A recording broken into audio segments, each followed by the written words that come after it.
বন্দি বিক্ষোভের জেরে বারাসত আদালত চত্বরে উত্তেজনা। বিক্ষোভ, প্রিজন ভ্যান থেকে নামলেনই না বন্দিরা।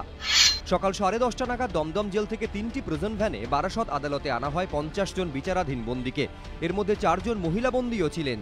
দীর্ঘদিন ধরে বিচারক না থাকায় আজ বারাসত আদালত চত্বরে প্রিজন ভ্যানের মধ্যেই বসে থাকেন বিচারাধীন বন্দীরা। তারা দমদম কেন্দ্রীয় সংশোধনাগার থেকে এসে প্রিজন ভ্যানের মধ্যে বিক্ষোভ দেখান।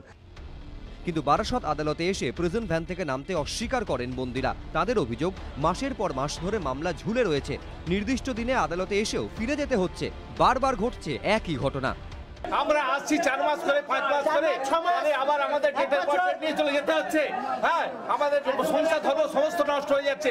আমরা কোনো বিচার পাচ্ছি না, ডেটের পর ডেট। আজকে 6 মাস থেকে কোনো সিস্টেমের ম্যাজিস্ট্রেট নেই।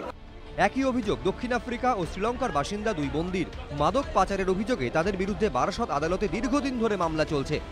Embassy will be taken out from court. I will 8 months never call, never any contact.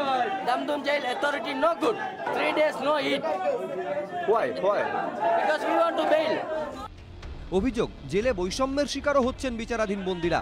সাজাপ্রাপ্ত বন্দীরা তাদের মারধরও করে বলে অভিযোগ।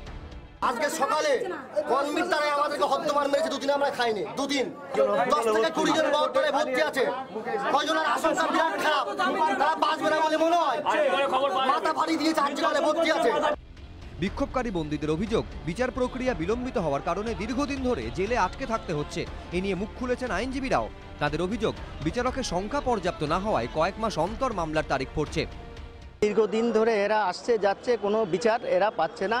ডেটের উপর ডেট হয়ে যাচ্ছে, জাস্টিসরা নেই, জাজেরা নেই, ভ্যাকেন্ট হয়ে রয়েছে।